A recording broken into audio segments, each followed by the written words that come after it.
Assalamualaikum warahmatullahi wabarakatuh. Perkenalkan, nama saya Laras Amelia Maharani, nomor pokok mahasiswa 1950388, program studi Pendidikan Bahasa dan Sastra Indonesia. Video ini dibuat untuk memenuhi tugas mata kuliah apresiasi dan kajian puisi Indonesia. Materi yang akan disampaikan mengenai orkestrasi puisi. Untuk pembahasan yang pertama, yaitu pengertian orkestrasi puisi. Nah, orkestrasi puisi ini menurut KBBI adalah seni mengolah karya musik sehingga dapat dimainkan oleh orkes. Misalnya, musik untuk piano diubah untuk orkes atau instrumentasi. Lalu, aspek orkestrasi merupakan salah satu unsur yang dapat dimanfaatkan untuk memperdalam arti, memperjelas tanggapan, memperdalam perasaan, dan merangsang tumbuhnya respon psikologis yang menimbulkan rasa dan suasana tertentu. Menurut Slamet Mulyana tahun 1956,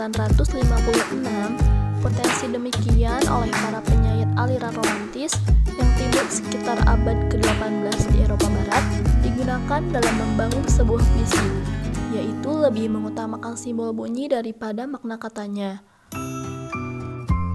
Dengan demikian, jelaslah sudah bahwa orkestrasi puisi ialah susunan bunyi yang indah dan dapat menimbulkan rasa, bayangan yang jelas, serta suasana khusus tertentu. Meskipun demikian, orkestrasi puisi tetap berbeda dengan musik, sebab bunyi kata tidak sanggup menjelmakan perasaan girang, sedih, gundah, murung sekuat musik. Bunyi kata hanya dapat digunakan untuk memberi sugesti tentang suasana riang dan sedih. Selanjutnya, bunyi dalam puisi. Nah, fungsinya untuk menimbulkan bunyi musik. Jadi, bunyi konsonan dan vokal disusun begitu rupa sehingga menimbulkan bunyi yang merdu dan berirama seperti bunyi musik. Dari bunyi musik murni ini dapatlah mengalir perasaan, imaji-imaji dalam pikiran atau pengalaman-pengalaman jiwa pendengarnya. Menurut Pradopo tahun 1987. Lalu dalam tataran ini dikenal dua kombinasi bunyi yang menghasilkan bunyi musik, yaitu efoni dan kakofoni. Kalau efoni itu bunyi yang cenderung menggambarkan perasaan mesra atau kasih sayang. Lalu kakofoni yaitu rangkaian bunyi yang tidak harmonis untuk mendapatkan efek artistik atau menggoda perhatian pembaca. Lalu dalam bunyi puisi ini ada rima dan ritma. Rima merupakan pengulangan bunyi dalam puisi. Marjorie Boulton menyebut rima sebagai phonetic form. Jika berpadu dengan ritma, bentuk fonetik itu akan mampu mempertegas makna puisi. Menurut Waluyo tahun 1991. Pembicaraan tentang rima akan mencakup orkestra bunyi, simbol bunyi, kiasan suara, dan lambang rasa. Sedangkan ritma sangat berhubungan dengan bunyi dan juga berhubungan dengan pengulangan bunyi, kata, frasa, dan kalimat. Lalu, yang ketiga ada kiasan bunyi dan rima. Nah, bunyi yang dihasilkan oleh alat ucap manusia dalam puisi dimanfaatkan untuk peniruan bunyi onomatope, lambang bunyi, dan kiasan bunyi. Nah, apa sih onomatope itu? Jadi, onomatope itu tiruan terhadap bunyi-bunyi yang ada. Menurut Waluyo tahun 1991. Di samping itu, onomatope dipilih oleh penyair dengan harapan dapat memberikan warna suasana tertentu. Seperti yang diharapkan penyair, efek yang dihasilkan onomatope akan kuat terutama jika puisi tersebut dioralkan. Menurut Waluyo 1991. Jadi maksud dioralkan ini yaitu dilisankan melalui mulut.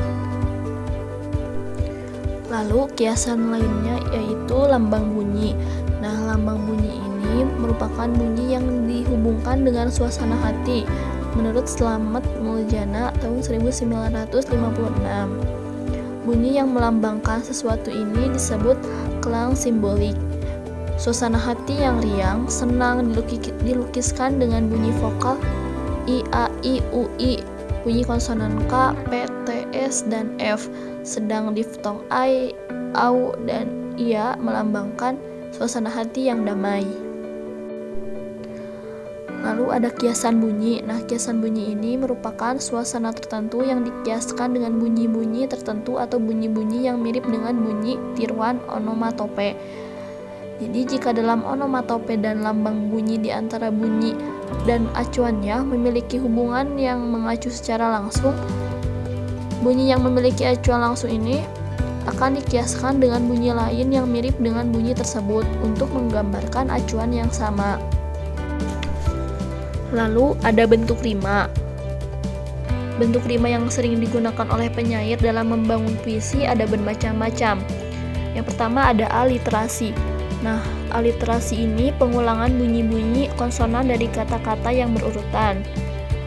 Aliterasi ini berfungsi mendekatkan kata-kata lepas dari hubungan semantik biasa, menurut Van Luxemburg tahun 1989. Selain itu, aliterasi menekankan struktur ritmik sebuah lirik dan memberi tekanan tambahan pada kata-kata yang bersangkutan. Lalu yang kedua ada asonansi. Nah, asonansi ini merupakan pengulangan bunyi vokal dalam kata. Asonansi bersama-sama dengan aliterasi sering dipergunakan dalam lambang bunyi dan digunakan untuk menimbulkan kesan dan bayangan tertentu, selain untuk kepentingan orkestrasi dan memperlancar ucapan. Lalu yang ketiga, rima akhir. Nah, rima akhir ini merupakan persamaan bunyi yang terdapat pada setiap akhir baris. Rima akhir ini dalam pengertian lama disebut sebagai sajak. Rima akhir ini memiliki nilai puitis jika di dalamnya memiliki daya yang kuat untuk menimbulkan pengertian atau suasana tertentu dan hakikat puisi. Sebuah teks puisi biasanya dibagi menurut bait-bait dengan jumlah bait yang tetap. Fungsi bait ini membagi teks atas bab-bab pendek. Persamaan bunyi pada akhir setiap baris yang memola pada setiap bait membantu mempertegas atau memperkuat susunan tematik. Di samping berfungsi untuk menghubungkan antara baris satu dengan baris lainnya dalam satu bait. Pembahasan yang terakhir yaitu irama puisi. Secara umum, irama sering disamakan dengan ritme menurut Inggris, ritme menurut Prancis. Kata tersebut berasal dari bahasa Yunani reo, yang berarti gerakan air yang mengalir secara teratur, terus-menerus tidak putus-putus.